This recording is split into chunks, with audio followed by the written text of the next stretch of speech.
188페이지. 자, 1번. 생산 라인에 필요한 외국 기술 서적의 번역을 의뢰한 프리랜서에게 번역비 100만 원에서 원천징수 세액, 내가 세금을 떼놨단 얘기죠. 세액 33,000원을 차감한 금액을 자기압 수표로 지급하였다. 자, 프리랜서 번역비를 수수료 비용으로 처리하라고 알려줬네요. 자, 이런 얘기 안 알려줘도 번역은 원래 우리 회사에서 해야 되는데 다른 애가 대신해 준 거잖아요. 그러니까 수수료 비용으로 처리하는 겁니다. 자, 그럼 좌변에 수수료 비용으로 얼마가 발생했대요? 100만 원이 발생은 했어요. 근데 다 주지 않았단 얘기죠? 세금을 떼놨대요. 원천징수 했대요. 원천징수해서 내가 맡아놓으면 내가 대신 내줄게 이러는 거라고 그랬죠? 그러니까 부채가 되는 거예요. 대변에 예수금 33,000원을 떼고 나머지는 자기압 수표로 지급했으니까 뭘로 낸 거예요? 현금으로 낸 거죠. 그래서 96만 7천원을 현금으로 지급했다 이 뜻입니다. 자, 이래 놓고 다음 달 10일이 되면 예수금을 없애고 갖다 납부를 해야 돼요. 다음 2번. 대한은행으로부터 차입한 단기차입금 3천만 원을 상환함과 동시에 이자 300만 원, 미지급 비용 150만 원을 포함해서 보통예금에서 이차하여 지급하였다. 자, 이 문제를 먼저 이해를 하시려면 전년도에 전년도치 이자가 발생을 한 거예요. 근데 만기 때 주기로 한 거란 말이에요. 그래서 전년도 말에 뭘 잡아놨었냐면 이자 비용을 150만 원이 있었다. 그런데 만기 때 주기로 해서 안 줬다.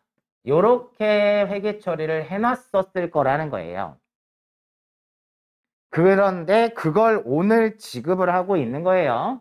그러면 단기차입금이라는 부채를 갚았으니까 차변으로 단기 차입금을 없애요. 얼마? 3천만 원. 그리고 전년도치 이자 발생했던 거를 못 줬던 걸 지금 주고 있으니까 차변으로 미지급 비용을 없애요. 150만 원. 그리고 지금 이자가 총 300만 원이라고 그랬잖아요. 그죠? 그러면 총 300만 원 중에 150만 원은 전년도치라서 이렇게 해놨던 거고 이번 연도치 이자는 이자 비용으로 150만 원 이렇게 해주셔야 된다는 얘기입니다. 그래서 얘를 보통예금에서 이체해서 지급했죠. 그러면 보통예금에서 3,300만 원이 나가겠다. 이렇게 해주셔야 됩니다. 자, 그래서 미지급 비용 150만 원이 포함되어 있다고 얘기를 하는 거예요. 다음 볼까요? 3번. 새로 구축한 생산 라인에 대한 교육을 생산부서에서 실시하였다. 강의는 외부 강사를 초빙하였고 강사료 200만 원은 세금 6만 6천 원을 원천징수 후에 193만 4천 원을 현금으로 지급하였다. 자, 이게 우리 직원들 교육시키면 뭐라고 한다고 그랬죠? 교육훈련비다. 이렇게 하시면 돼요. 얼마가 발생해서 200만 원이 발생을 했는데 얘도 세금 떼고 준 거죠? 세금 내가 맡아놓으면 예수금으로 6만 6천 원 떼고 나머지는 현금으로 지급했다고 했네요. 그래서 현금으로 193만 4천 원 이렇게 해주시면 되겠습니다. 다음 4번. 원재료 매입처 영주시계에 외상매입금 1,000만 원에 대하여 약정에 따라 30만 원을 할인받고 잔액은 현금으로 지급했대요. 자, 외상매입금을 갚고 있으니까 차변으로 외상매입금이 없어지죠. 얼마? 1,000만 원. 근데 얘가 외상값을 빨리 갚아서 깎아줬대요. 얼마? 30만 원 할인받고 그랬죠? 외상값 빨리 갚아서 깎아주면 뭐라고 얘기했죠? 매입 할인이라고 그랬어요. 그래서 우리가 살 상품을 사면 차변이고 얘는 할인받은 거니까 안 산 거라고 그랬죠? 그래서 어느 변에 써야 돼요? 대변에 매입 할인 30만 원. 나머지는 뭘로 지급했다고 그랬죠? 현금으로 지급했네요. 그럼 현금으로 970만 원이 나가면 되겠네요. 다음 5번 가수금 100만 원의 내역을 확인한 결과 용인전자에 대한 거래로 30만 원은 제품을 매출하기로 하고 받은 계약금이며 70만 원은 기존의 외상대금 중 일부를 회수한 것이다. 예전에 이렇게 현금이 들어왔든 보통 예금에 들어왔든 가수금이 100만 원이 들어왔었던 거예요.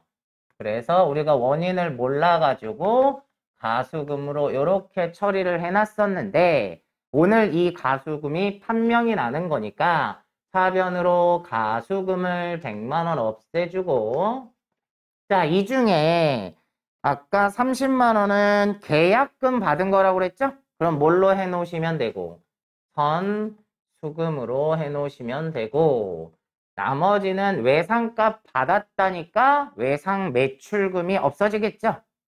그래서 대변에 외상 매출금이 없어지겠다. 70만 원 이렇게 해주시란 얘기입니다. 다음 6번 볼까요? 영업사원들의 사기 진작을 위해 인근 놀부식당에서 회식을 했대요. 우리 직원 회식 시켜주면 뭐라고 해요? 복리후생비다 이렇게 얘기를 하죠. 얼마? 27만 원. 근데 외상이에요. 그러면 이거는 상품을 산 게 아니잖아요. 재고자산을 산 게 아니니까 뭘로 해야 된다고요? 미지급금으로 해야 된다 이 뜻이에요. 다음 7번에 보시면 급여를 지급하고 있는데 보통 예금에서 지급했대요. 근데 생산직 관리직이 나눠져 있죠. 자, 이거 어차피 뒤에서 자산부채 자본 끝나고 수익 비용할 때 나와야 되는데 지금 먼저 나왔네요. 자, 보세요. 직원이 관리직이냐 생산직이냐에 따라서 명칭이 좀 달라요. 관리직 직원의 급여는 급여라고 해주시면 되고 생산직 직원의 급여는 임금이라고 얘기를 합니다. 임금. 그래서 지금 관리직 직원의 급여가 280만 원이 발생을 했고 생산직의 임금이 360만 원이 발생한 건데 우리 다 주지 않는다고 그랬죠? 세금 떼고 줘야 되니까 세금으로 떼는 게 총 얼마를 뗐냐면 소득세, 지방소득세, 국민연금, 건강보험, 고용보험 다 반반씩 내는 거라고 그랬죠? 자, 그랬을 때 이건 직원들한테 떼놓은 게 총 85만 520원을 떼놨어요. 직원들한테 다. 그리고 나머지는 어디에서 지급했다고 했어요? 보통 예금에서 지급을 했어요. 둘 합쳐서 554만 9,480원을 지급을 했대요. 자, 다음 8번은요. 또 새로운 내용이 하나 나왔네요. 여러분, 우리가 상품, 재고자산을 사고 어음을 발행하면 지급어음이라고 그랬죠? 상품이 아닌 걸 구입하고 어음을 발행하면 미지급금이라고 했죠? 근데 어음을 발행해서 돈을 빌리는 경우도 있어요. 금융어음이라고 얘기를 하는데 어음을 담보로 맡기고 돈을 빌려오는 경우도 있더라. 그래서 여러분들 교재 8번에 밑에 보시면 금융어음, 그래서 융통어음이라고 나와 있어요. 자, 내용 한번 볼게요. 상품을 주고받는 것과 같이 실물의 이전이 있는 것이 아니라 현금의 대여나 차입처럼 자금만 주고받는 과정에서 발생되는 어음이므로 뭐 공어음이다 이렇게 얘기를 하기도 한다는 건데 우리가 항상 회계에서는 형식이 중요한 게 아니라 실질이 중요한 거예요. 어음이라는 건 형식이잖아요. 근데 실질은 지금 어음을 발행해주고 돈을 빌린 거죠. 그럼 돈을 빌려왔다라는 거가 실질인 거예요. 이해되셨나요? 그래서 어음을 발행해 준 건 중요하지 않고 결과적으로는 돈을 빌려온 거다. 되셨나요? 그래서 자 8번 보세요. 거래처 세흥상사로부터 현금 600만 원을 차입하고 약속어음을 발행하여 교부하였다 그랬네요. 그러면 회사에서는 1년 이내니까 단기 차입금으로 처리를 하시는 거예요. 어음을 발행해 줬어도. 그래서 현금으로 가져왔다. 이렇게 해주셔야 됩니다. 자, 9번. 8월 1일 일시적으로 건물 중 일부를 임대 2020년 9월 1일부터 2021년 8월 31일까지 하면서 1년분 임대료 600만 원을 현금으로 받고 선수 수익으로 회계 처리했대요.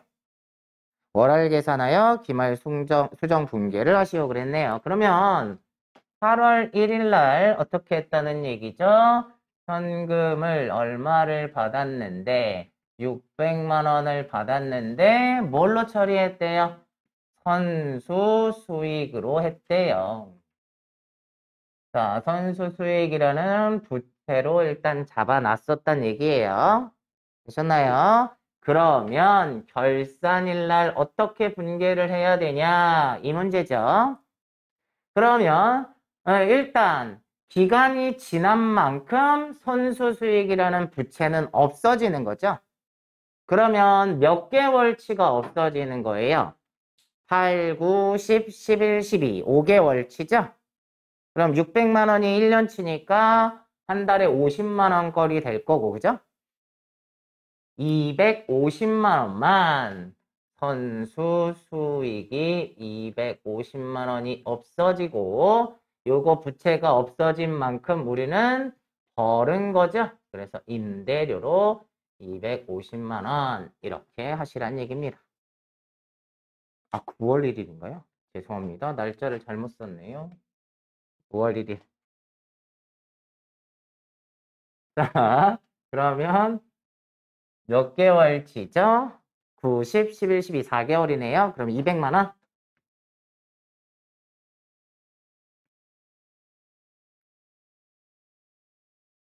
자, 그럼 나온 김에 한 번 더 해보죠. 뭐 9월 1일 날 이 선수 수익으로 안 하고 임대료로 처리를 했다면 결산일 날 어떻게 해야 될까요?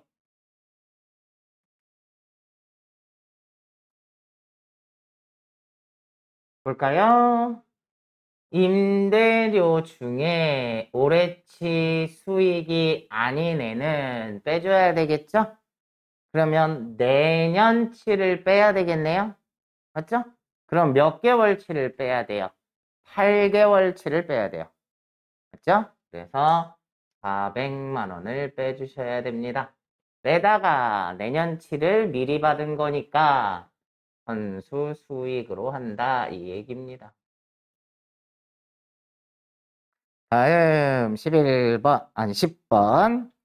거래처인 주 용산전자의 외상매입금 5,500만 원 중에 3,300만 원은 당좌수표로 지급하고 나머지 금액은 면제받았다. 자, 용산전자 외상매입금 갚았으니까 하변에 외상매입금이 없어져요. 외상매입금 얼마를 갚았다는 거예요? 5,500만 원을 갚았는데 이 중에 3,300만 원은 뭘로 수표를 발행했으니까 당좌예금에서 빠져나가겠죠. 3,300만 원. 그리고 나머지 2,200만 원은 빚을 안 갚아도 된대요. 면제받았대요. 세무를 면제받으면 이익이죠. 말 그대로예요. 세무 면제 이익 이렇게 사용을 합니다. 다음 11번. 지난달 도시가스 공사에 대한 가스 수도료 54,000원. 괄호 열고 미지급 비용이라고 해놨다는 거죠? 그러면 아까 했던 얘기랑 잠깐 비슷한 거예요. 비용이 발생을 했는데 못 줬던 거를 이번 달에 지급하고 있다는 얘기예요. 그렇죠? 자, 그러면 얘는 배정 과목을 여러분이 아직 수익 비용의 진도를 안 나가서 가스료 그러면 수도광열비라고 배웠죠? 기억나시나요? 근데 그 수도광열비를요, 본사랑 공장으로 구분을 했을 때 본사에서 사용한 것들, 영업부에서 사용한 것들은 수도광열비라고 해요. 근데 공장에서 사용한 거는 배정 과목이 좀 달라요. 가스 수도료라고 얘기를 해요. 자, 뒤에서 수익 비용 배울 때 또 나올 거지만, 자, 그래서 무슨 얘기냐? 가스 수도료라는 게 얼마가 발생을 했었는데 54,000원이 발생을 했었는데 못 줬다. 그래서 미지급 비용으로 잡아놨었다라는 거예요. 그걸 오늘 보통예금에서 납부했으니까 차변으로 미지급 비용이 없어지고 어디에서 돈이 빠져나간다? 보통예금에서 빠져나간다. 이렇게 하시라는 얘기입니다. 다음 12번. 성일기업에 대한 외상매출금 270만원과 외상매입금 380만원을 상계 처리했대요. 그러니까 서로 계산을 해버렸다는 얘기죠. 상계 처리하고 나머지 잔액은 당좌수표를 발행하여 성일기업에 지급하였다. 자, 그러면 나는 차변으로 외상매입금을 갚았고요. 외상 매출금을 없애줬어요. 지금 이 얘기예요. 상계 처리했다는 게. 근데 외상 매입금은 380만 원을 갚아야 되고 받을 돈은 270만 원을 받아야 돼요. 그러면 내가 줄 돈이 더 많잖아요. 그쵸? 그래서 뭘로 지급했대요? 당좌수표를 발행해서 지급했다고 했죠? 그러면 당좌 예금에서 얼마가 110만 원이 빠져나가겠네요. 다음 13번. 제조부서의 당월 상여금을 예수금을 제외하고 보통예금 계좌에서 이체하다. 상여금 총액은 1,500이고 이 중에 예수금은 100만 원이래요. 자, 상여는요, 그냥 상여금이라고 하시면 됩니다. 상여가 뭐예요? 보너스 얘기하는 거예요. 그죠? 보너스. 그래서 상여는 그냥 상여금으로 하시면 되고 얘도 급여처럼 비용입니다. 급여처럼. 자, 얼마를 1,500만 원. 근데 얘도 세금 뗄 게 있어서 예수금으로 얼마를 떼고 100만 원을 떼고 나머지만 뭘로 지급했다고요? 보통예금 계좌에서 이체했다고 했네요. 이렇게 해주시면 되겠습니다. 이게요, 이 얘기를 먼저 좀 할게요. 우리가 다루는 회사는 제품을 대부분 제조해서 판매하는 회사를 주로 다루게 되거든요. 그러다 보니까 제품을 제조하는 공장에서 발생되는 비용이 있을 수 있고 본사에서 영업부나 마케팅이나 본사에서 발생되는 비용들이 있을 수 있다는 거예요. 근데 공장에서 발생된 비용들은 전부 다 제품을 만들기 위해서 들어가는 비용이란 말이에요. 그러다 보니까 이 비용들은 전부 다 제품 가격에 포함을 시켜줘야 돼요. 그래서 공장에서 발생된 비용은 제조 원가로 분류를 해야 되고 본사에서 발생된 비용들은 판매비와 관리비로 처리를 해줘야 돼요. 그래서 여러분들이 이제 우리 배웠으니까 지금 저 설명을 드렸으니까 비용을 처리를 할 때요. 비용 처리를 할 때 크게 두 가지로 분류를 하시라는 거예요. 하나는 제조 원가, 어디에서나 발생된 거, 공장에서 발생된 거. 그 다음에 하나는 판매비와 관리비, 본사나 뭐 영업부나 뭐 마케팅부나 뭐 이런 종류들이 나오게 되면 이런 것들은 판매비와 관리비, 공장이나 생산직이나 이런 얘기 나오면 제조 원가로 포함을 시켜줘야 됩니다. 그래서 여러분이 분계 입력을 하실 때 똑같이 복리후생비라고 하면 복리후생비가 똑같이 두 개가 나와요. 그래서 하나는 얘는 제조원가로 들어가는 건 500번대로 시작을 하고요. 판매비와 관리비에 해당하는 건 800번대로 시작을 합니다. 나중에 실기에서 입력할 때. 그래서 여러분이 이제 비용에 대해서는요. 비용에 대해서는 공장 거와 본사 거를 구분을 좀 해주셔야 됩니다. 자, 그래서 보세요. 사변에 일단 직원한테 떼놓은 거 있죠? 그게 뭐가 되는 거예요? 예수금으로 갖다 내야죠. 얼마? 80만 원. 그리고 회사부담부는 건강보험료는 복리후생비로 하라고 했으니까 얘를 복리후생비를 구분을 좀 하자는 거예요. 생산부는 50만 원, 생산부니까 500번대 이렇게 표시를 해 놓으시고 똑같이 복리후생비인데 800번대로 30만 원 이렇게 구분해서 입력을 해 주시자는 거예요. 그래서 얘를 전부 다 보통예금에서 납부를 했다. 그래서 총 얼마예요? 160만 원이 나가겠죠? 밑에 것도 그런 얘기가 나와요. 자, 15번 보세요. 제조공장 운영을 위하여 시민은행으로부터 9,500만 원을 차입. 상환일은 내년 6월 30일이래요. 단기가 되겠죠. 수수료 비용, 제조 경비로 처리할 거 그래놨죠. 자, 15만 원을 차감한 잔액인 9,485만 원이 보통예금으로 입금되다. 하나의 점표를 입력하시오. 자, 그러면 회사에서 돈을 빌려왔으니까 단기 차입금이 얼마가 발생되는데 9,500만 원이 발생이 되는데 수수료 15만 원 떼고 들어왔대요. 그러면 수수료 줬으니까 수수료 비용으로 얼마를? 15만 원. 근데 얘를 제조원가로 하라고 했으니까 500번대를 쓰시란 얘기예요. 그리고 나머지만 어디에 들어왔다? 보통예금에 들어왔다.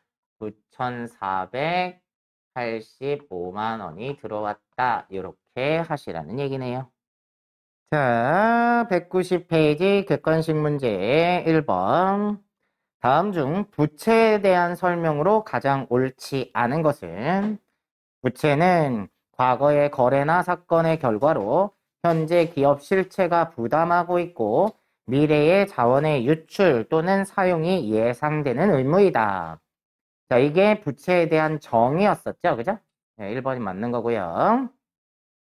2번 유동성 장기부채는 유동부채로 분류한다. 맞죠?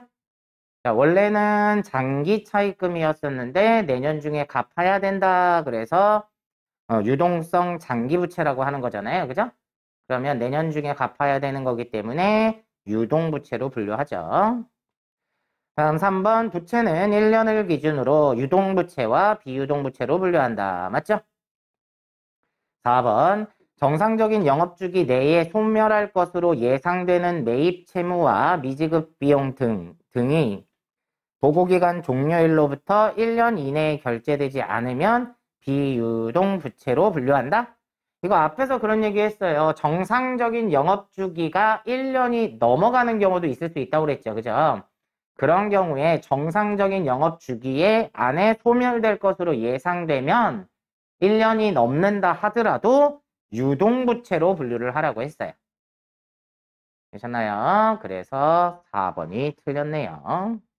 다음 2번. 다음은 기업에서 납부하는 각종 세금이다. 일반적으로 회계 처리하는 계정 과목이 틀리게 연결된 것은 자, 1번 종업원의 급여 지급 시 원천 징수한 근로소득세는 뭘로 잡아놓으면 돼요? 예수금으로 잡아놓으면 되죠.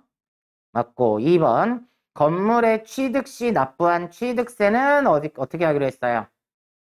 취득금액, 자산의 취득금액에 포함시키라고 했죠. 3번 회사에서 보유하고 있는 차량에 대한 자동차세. 자동차세는 매년 내야 되는 거죠? 그래서 얘는 취득세와 다르게 매년 납부해야 되는 거라서 뭘로 해줘야 돼요? 세금과 공과로 해주는 거였었죠. 3번이 틀렸네요. 다음 4번 법인기업의 소득에 대하여 부과되는 법인세는 법인세 비용 또는 법인세 등으로 사용을 하고 여러분들 자격증 시험에서는 법인세 등으로 사용하고 있습니다. 그래서 2번에는 3번이 틀렸습니다. 다음 3번 다음 중 은행과의 약정에 의해 당좌예금 잔액을 초과하여 당좌표를 발행했을 때 대변에 기입해야 하는 계정 과목으로 가장 적절한 것은 자, 이게 뭐에 대한 얘기죠? 은행과 약정에 의해서 당좌예금 잔액을 초과해서 발행했을 때 은행이 빌려주는 거죠? 이게 당좌차월이라고 했었어요. 당좌차월. 그래서 당좌차월의 경우에는 은행에서 빌린 거니까 회사 입장에서는 뭘로 처리한다? 단기 차입금으로 처리하시는 겁니다. 그래서 3번의 답은 3번이고요. 4번 다음 중에서 기업회계 기준서상 유동부채에 해당하지 않는 것은 예수금은 유동부채, 외상매입금도 유동부채, 사채는 비유동부채입니다. 뒤에서 비유동부채 할 때 설명드리도록 할게요. 다음 4번 선수금도 유동부채에 해당하니까 답은 3번이 됩니다. 다음 5번 다음 중 부채에 대한 설명으로 틀린 것은 1번 미지급 금 중에 재무상태의 일로부터 만기가 1년 이내에 도래하는 것은 유동부채로 표시한다. 맞죠? 1년 이내니까. 2번 재무상태표 일로부터 차입기간이 1년 이상인 경우에는 장기차입금 계정을 사용하여 표시한다. 맞죠? 3번 가수금은 영구적으로 사용하는 부채 계정으로서 결산 시에도 재무제표에 표시된다? 가지급금, 가수금 얘네들은 한 명이 안 났으니까 일시적으로 사용하는 거라고 그랬죠. 임시, 찾을 때까지 임시로 사용하는 계정 과목이었으니까 재무제표에는 표시되면 안 됩니다. 그래서 3번이 틀렸네요. 4번 상품을 인도하기 전에 상품 대금의 일부를 미리 받았을 때 선수금 계정에 대변에 기입한다. 맞죠? 선수금은 부채니까 부채가 발생하면 대변에 기입을 하는 거고. 그래서 3번이 틀렸네요. 다음 6번 주식회사 흥룡상사는 거래처와 제품 판매 계약을 체결하면서 계약금 명목으로 수령한 200만 원에 대하여 이를 수령한 시점에 미리 제품 매출로 회계 처리했대요. 이러한 회계 처리로 인한 효과로 가장 올바른 것은 자, 이것도 비슷한 문제 해봤었네요. 자, 선수금이라는 부채로 잡아야 되는데 선수금이라는 부채로 잡아야 되는데 제품 매출이라는 수익으로 잡아버렸어요. 선수금으로 잡아야 되는데 안 잡았으니까 부채가 과소되는 거고, 맞죠? 그 다음에 제품 매출로 하면 안 되는데 제품 매출로 했으니까 수익이 과대되는 거예요. 수익이 과대되면 이익이 과대되고 이익이 과대되면 자본도 과대된다고 했죠. 자, 이러한 결과가 나타난다고 했습니다.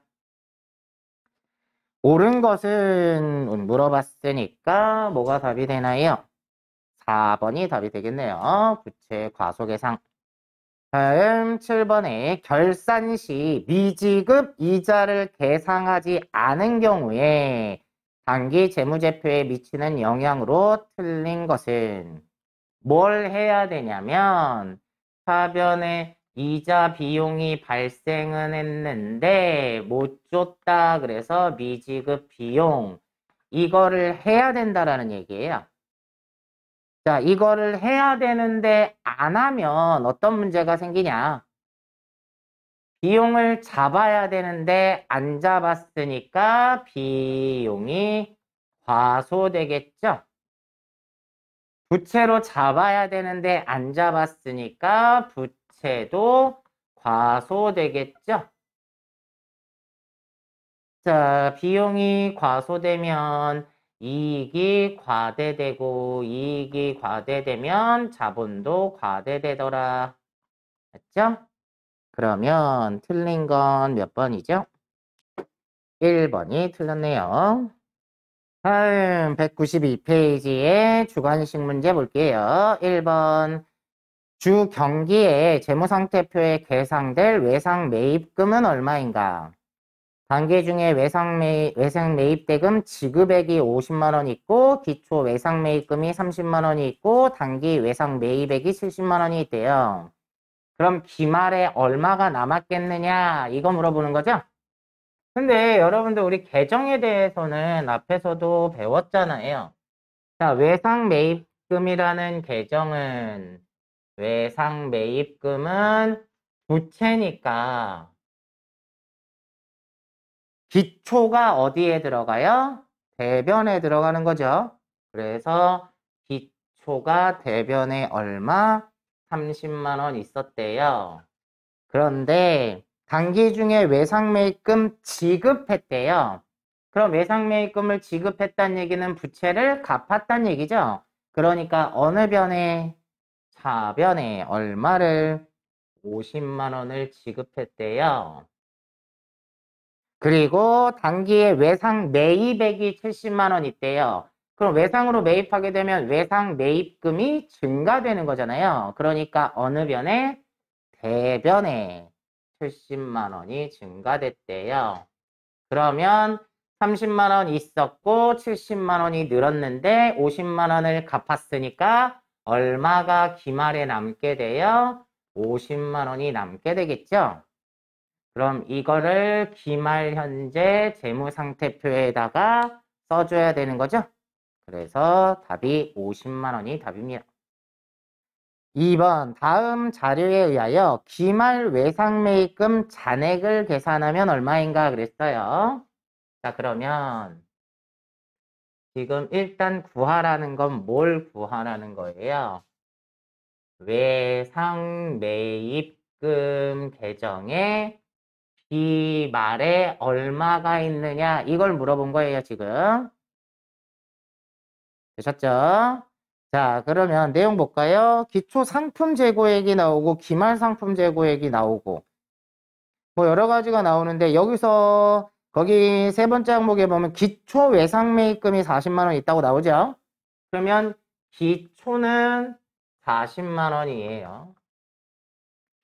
그 다음에 기중에 외상 매입금 지급한액가 120만 원이래요. 그럼 지급하면 어느 변이요? 차변에 120만 원. 그러면 외상 매입을 한 금액을 알면 얘 알 수 있잖아요. 그쵸? 자, 그래서 외상 매입한 게 얼만지 내용을 봤더니 그 내용은 없고 맨 아래 단 상품 매입은 전부 외상이다 그랬어요. 셨나요? 그러면 상품을 얼마 매입했는지 알면 얘를 알 수 있다는 얘기네요. 맞나요? 그러면 상품을 매입했으면 상품 계정에 매입액이 얼마인지 알아내면 돼요. 그죠? 그러면 상품은 기초가 있고 단기에 매입한 게 있고 기말을 빼면 매출 원가가 나온다고 했죠? 자, 그러면 찾아볼까요? 얘를 알아야 돼요. 지금 매입을. 그러면 지금 현재로서는 상품을 매입한 게 전부 다 외상이라니까 얘랑 얘가 같아야 된다는 얘기죠. 자, 그럼 기초상품 재고액이 나와 있네요. 50만 원이라고. 그 다음에 기말이 60만 원이라고 알려줬네요. 그러면 얘는 또 얘를 알아야 매출원가를 알아야 매입액을 알 수 있겠죠. 근데 매출원가를 안 알려주고 힌트를 또 준 거예요. 자, 두 번째 항목에 보면 기 중에 상품 매출한 게 150만 원이고 매출 총 이익률이 30%래요. 그러면 우리는 매출액에서 매출 원가를 빼면 매출 총이익이라고 얘기를 했어요. 그죠? 그러면 매출액이 지금 현재 150만 원인데 매출 총이익률이 30%래요. 그러면 150만 원의 30%가 매출 총이익이라는 겁니다. 그럼 얘가 45만 원이 되는 거고. 그러면 매출원가가 얼마라는 뜻이에요? 105만 원이라는 얘기죠? 그러면 매출원가가 105만 원이라는 얘기고 얘 합치면 165만 원이니까 115만 원이 매입이고 그러면 얘 매입이 외상 매입금이 115만 원이 늘어날 거고 그러면 기말에 얼마가 남을까요? 155만 원이니까 35만 원이 답이 되겠네요. 다음 3번 볼까요? 다음 중 유동부채에 해당하는 금액을 모두 합하면 얼마인가? 외상매입금, 유동부채죠. 장기차입금 100만 원이 나와 있는데 장기차입금 자체는 비유동부채인데 그 중에 유동성 장기부채가 20만 원이 포함되어 있대요. 그럼 이 20만 원은 유동부채에 해당하죠. 단기차입금도 유동부채가 되고 미지급 비용도 유동부채, 선수금도 유동부채, 퇴직급여 충당부채는 비유동부채입니다. 그러면 다 합치면 얼마죠? 61만 원이 되겠네요. 다음 4번. 다음 자료를 이용하여 외상매입금의 기초잔액을 계산하시오 그랬네요. 그럼 얘를 알아보란 얘기네요. 자, 이걸로 할까요? 자, 외상매입금은 부채니까 기초가 이쪽에 외상으로 매입을 하게 되면 외상매입금이 증가될 거고, 그죠? 외상매입금을 갚으면 지급하면 외상매입금이 줄어들 거고 나머지 기말이 되죠. 그러면 외상매입금 지급액이 먼저 나와 있네요. 500만 원.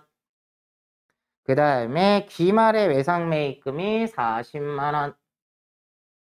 외상매입 근데 여기서 보시면 외상매입금이 외상매입을 한 게 총매입액이 있고 순매입액이 있죠. 그러면 총매입액에서 매입 애누리, 매입 환출, 매입 할인을 뺀 금액이 뭐예요? 순매입액이란 말이에요. 그러면 안 산 건 빠져나갔을 거 아니에요? 그러니까 순매입액을 쓰셔야죠. 함정입니다. 순매입액이 400만 원이라서 기초가 140만 원이죠. 540이니까 이렇게 찾아주시면 되겠네요. 자, 이렇게 우리가 유동부채에 대해서 공부를 해봤습니다.